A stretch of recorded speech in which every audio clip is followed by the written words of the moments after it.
All right. It's another edition of Rock Talk right here on CGCM Rock Radio, where we talk rock because that's how we roll. And we are talking with Jetlag and Jake from the Manchester's newest band. Well, at least new to us here in Canada, Shiva May Care. How you doing, guys? Very We're doing well. good. Well, Thank you. very well, indeed. Really nice to be here with you. And it's great to have you here. And you know what? We've just gotten your single "Falling Down." I have to say, that song kicks ass. Man, thank you so much. I appreciate it. It was hard work. I'm sorry? It was hard work. So Okay. Yes, and the video is pretty cool too, which you can check out on Facebook as well. Do we have a full-length album on the way, guys? An EP, right? Not a Yeah. not an LP. Yeah. But, we have an EP. It's gonna be an EP, 4 tracks, and it's gonna be out at the end, like towards the end of this year. It's called Sound System Kali Yuga. Okay. And yeah, and you will let us know what you think about it. Oh, most definitely. Most definitely. Now, is this going to be, how different is this project going to be from your previous EP, Shaman Rock and Roll? Right. I guess like yeah, you go. Well, as you probably noticed, the vocals are different. We now have Molly, basically all the band. It's a completely different lineup. Yeah, exactly. You're the only person that Yeah, in the band everything now. changed, and it's gonna be different in the sense it's gonna be a little bit more raw, and it's gonna have more of the probably punchy, like punky sound, comparing to the previous one, which is you can still feel it, but in this one probably gonna feel it even more. All the songs, the 4 songs /5, they're gonna be they're all very different from one another. So yeah, it's true. Actually, it's quite varied within itself, isn't it? Sort of. Yeah, exactly. Like, yeah, this is what we like. Like, I think I want what we wanted. Like, the next single will be very, very different from "Falling Down" we just heard. So, it's gonna be a little bit more. I want to say like Bad Religion / Porcupine Tree kind of style. Oh, that's cool. But, again, like you will let us know what you think. Like, we're just waiting for that. Absolutely. So tell us the backstory of Shiva May Care. The backstory. Yes. Right. Again, I'll let you take that one because you're the. Okay. I came in Manchester like around 2014. Okay. I wanted to have a band. I spent years, like trying to find the right people and all these things. I always wanted to have like rock and roll, hard rock band where you don't sing like fake English like we do in Italy many times. So the best things to do was coming in England. So that's how we started basically. Like, and little by little, I found everybody, and now we've took you a little while, I guess. Some experimentation and some trial and error. People came and went, but yeah, exactly. But I think that is the story of every. Yeah, everyone. It's true. Right. It's true. Unless you are Queen, probably not. But again, yeah, but we're not. Who knows? Who knows? I think we feel pretty good about the current lineup. We're very right now it feels like we've found ourselves and we found what works for us. Exactly. There's nobody who's like nobody's stopped anybody in the band. Like nobody's like how do you say in English? Like you're not trying to like kill the the vibe, the inspiration of every single member, and this is very rare to find in a band. So there's no prima donna, there's no drama queen. Yeah, no. This is what you want in a band. So, yeah. We're all sort of working together to try and serve the project as best we can. Everybody's equal then. Yeah, exactly. So is that how you approach songwriting as well? Like somebody might come to the band practice with an idea and say, "Hey, check this out," and then everybody just kind of chimes in on ideas with that. Exactly. So we all kind of we'll sit down and write stuff together. Write our own parts separately, but then we'll be in the room and working on the overall song structurally and stuff together, and we all pitch in ideas wise. I guess you quite often are you come in with the seed, the seed. You'll come in with a riff, and then we'll all this might be like the example for like Falling Down and things like that. But again, with the guys now, it's way more dynamic. So it's not only that I write something, there's always somebody else writing maybe the main thing. Like you will notice this like maybe like in the future when you're gonna hear like the new stuff. So so what the new sorry when you're what can fans expect when they go and see you live? Like what sets Shiva May Care apart from other bands live? What do you want to say what about sets us apart from other bands live? That's a good question, Bob. Well, I suppose your hairstyle. Yeah. Your shoes. my lack of shoes. Lack of shoes. My lack of shirt. shoes. No, I don't know. Sometimes I think you throw things at the audience. Flowers, condoms. Yeah. No, like is I don't know. Like we try to have fun with it, and we know like one thing we don't like to do is like putting a mask on and then be somebody else on the stage. We try to be very. I have to. I'm not a very confident man in my personal life. When I go on stage, yeah, but you see yourself and you see you. You know what I mean? Like it's not guy that can get on like the alter ego Jake on stage. It's not very different. Is I don't know. Like we're not trying to be fake on stage. We like to be ourselves, and I think the audience kind of sense that. And this is probably like try to be genuine as possible. No bullshit. No, like Molly says so many times. Oh, I don't want to shout on the mic and ask people how are you doing. Oh, you're fine. We don't know. No, like, we try to be like ourselves, and I think it's working. It does. I think. Yeah.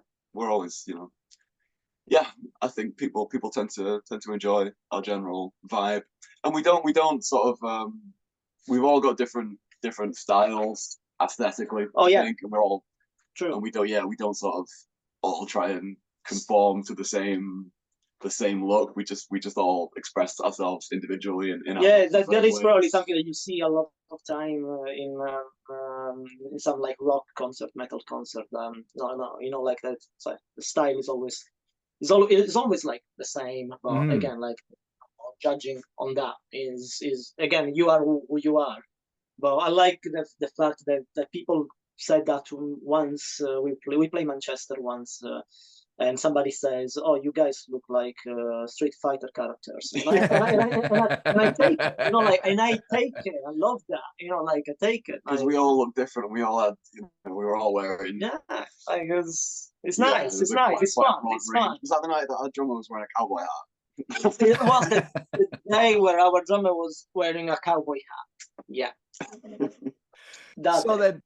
So then musically, Jake, who would you say is your influence as a bass player? That's a very interesting question. So like I'm not a proper bassist. I'm a guitarist originally, and I sort of ended up playing bass because I met you in a bar one time, and you mentioned that you needed a bassist for your band, and I said, well, I have a bassist. And you're like, cool, so you at practice. And so I ended up as a bassist kind of by accident. You're the Paul McCartney of the group then.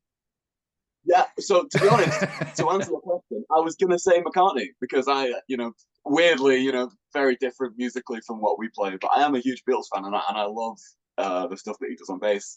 He tends to write and play quite melodic bass lines, and I try and do the same in my own bass playing. So weirdly, that is the answer to your question. It's Paul McCartney, which is it's not a very rock and roll thing to say, is it? I think that's a hugely rock and roll thing to say, because McCartney is such a giant. I mean, without the Beatles, there wouldn't be like a plethora of bands, including you guys. And so I'm gonna ask you the same thing then Jetlag. Who is your musical influence? If you ask me if I have a favorite guitarist, probably there's none. But like I grew up with like Ramones, Clash, and Bad Religion. That was and I still listen to them. And then like growing up, you start listening to everything. Like at the moment, if you ask me my main inspirations, I would say, I don't know, like probably Backyard Babies for like the rock and roll parts. David Sylvian, if you know David Sylvian, great English songwriter for and probably Steven Wilson. He's absolutely one of your biggest influences, I think. For now, I think this is probably where I orbitate. Excellent. So here's a question for you here. We kind of touched on it earlier when we were talking about new music coming out. It seems that a lot of bands are just sticking to releasing singles instead of EPs or a full-length LP. Do you think this is the way that the music industry is going from this point forward? It is. The music industry wants that. I mean, in the music industry, and every industry today wants us to consume, not to enjoy things. Like a song is a product, it's not a piece of art. It doesn't matter if it doesn't make you feel in a certain way, you just have to consume it. And that is what happens with people like ditching, the hard copy format, and ditching all these kind of things. And by doing this, you just make things like the capitalistic way, I think. And I think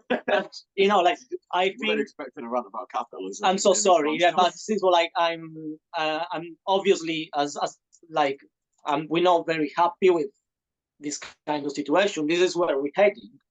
But again, that is down to the consumers or us in the end to change this path and make music again what it is, art, and enjoyable as it is. So that is probably another reason why, yes, we're gonna put everything in the platforms, because this is what you have to do today. But we're also gonna have our copy. We're gonna make CDs. We're gonna make these things because it's a piece of art. It's a lot of artwork behind, and the feeling of having something to hold and to look at.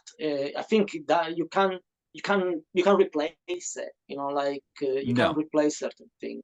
And I really hope that all the generations to come will understand that, because the picture of a dish on Instagram is something. Tasting that dish and take a moment to taste it is way different. So I hope that's gonna happen in the music industry too. That's an interesting way of putting that. And speaking then of albums and stuff, do you guys each have an album that you just absolutely can't live without? You might have owned it on vinyl and then CD or cassette or whatever. It's an album you just can't live without, and you have to have it on no matter what. Fuck. Can I say fuck? Absolutely. There's so many. Yeah, You go first. An album that I can't live without. Again, I always feel weird answering these questions like in the context of the band, because like I'm not as much of a rocker as you. I think a lot of my Man, yesterday I was listening to Joan Brahms. I was listening to classic music, so like everything can be rock and roll. Yeah, it's true. Hey, don't feel bad. I was going through my 45s earlier today and was listening to the Captain and Tennille, for crying out loud. Here you go. Figure 8 by Elliott Smith, I think, is an album that I could not live without. To answer your question. Good answer. That's beautiful. And how about yourself, Jetlag? For me, again, probably this is the least rock and roll thing that you gonna hear, but give me a sec. Absolutely. Because I have it right here, because obviously I'm back. Yeah. So this is probably the album I cannot live without. And this is 9 Horses. Is a project with David Silgan, his brother. And how can I explain? It's like don't know, ambient electric jazz. I don't know how to explain it. You have to listen to it, but it's brilliant. It's very powerful, and you like your emotions are for a treat. So that is probably one of my favorite. It's one of my favorite albums of all the time. Excellent. So yeah, 9 Horses. Well, you're gonna have to play this. I have to. It's 9 Horses. It's called Snowborn Sorrow, and this is probably the one.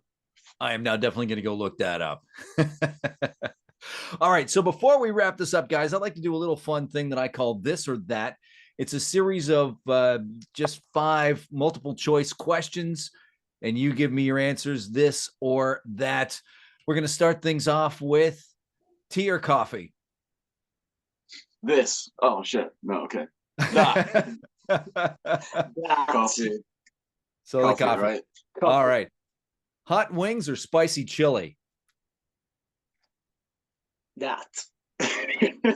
This. Well, I mean, neither of those are vegan, so you're fucked. I'll have the hot wings, though. Well, veggie chili all the time. Veggie chili, yeah, that's right. You can't have veggie wings. Veggie chili works. So I guess he's saying this, I'm saying that. Okay. Video games or board games? This. Yeah, this. Video game. Going to the movie theater or watching movies at home? That's an interesting one. I think the last time I went to the cinema was with you. Yeah. Do you remember we saw Oppenheimer in IMAX? And it was we were like 4 feet away from the screen. I know exactly. Yeah, exactly. I know exactly how Robert Downey Jr. has the tie. That's all we could see. I was just looking at the tie. So to see anyone's face. All we could see was Robert Downey Jr.'s tie. Watching movies at home, I think. Yeah, that was honestly a terrible movie experience. It was great, good movie, but. So then watching movies at home, snacking on popcorn or nachos? That's a good question. Popcorn. So you have to say popcorn, you know. I think for a movie, popcorn is preferable. Yeah, but I love nachos as well. Yeah, no, I don't know, but I can eat popcorn a lot. Yeah, no, you can eat infinite because it doesn't fill you up, does it? You can eat it. Well, it does, but 7 a.m. in the morning. But again, yeah. All right, and then the final question here. This is the dividing question here. Simple yes or no answer. Pineapple on pizza, yes or no? I knew. Yeah, I had the word divided on that. It's pineapple on pizza. I knew it. Yes. Yes. Absolutely. All right.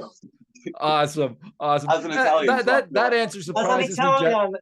As an Italian, I can tell you have the opportunity to speak on that. That's what shocked me, because you being an Italian, Jetlag, that I thought that would be a cardinal sin. Yeah, right. I always thought the same thing. To be honest, everybody hates me for this opinion, but it's true. That's why you have to come to Manchester. One of the best pizza I ever had, made myself when I used to work in a pizza place years ago. Mm-hmm. It was a New Yorker with some tweaks, and it was mango, king prawns, pina colada sauce, and it was delicious. It sounds good. Yeah. It sounds great. All right, guys, what's your website or your socials so fans can check you out more? We don't have a website, do we? We don't have a website, but you can check us out on the same old Facebook, everything, right? Instagram, and Bandcamp, please. Bandcamp. That is the best for any emerging band. That please check us out. Tap Shiva May Care in all these platforms. You're gonna find us. If you're a bit more mainstream, though, you can find us on Spotify. Obviously, like any normal band. obviously, We're there too. Spotify, YouTube. Obviously, we are everywhere like Italians, but yeah, but we are everywhere. We are everywhere. So yeah, maybe not Twitter, but no. Does anyone use? It's not even called that anymore. Oh yeah, it's true. Was it Y? Some random letter. I don't know. Well, hey guys, this has been a whole lot of fun. We'll catch up with you guys later, and thank you for joining us on this edition of Rock Talk. Oh, thank you very much. Bless. Lovely to talk to you. And thank you for joining us as well.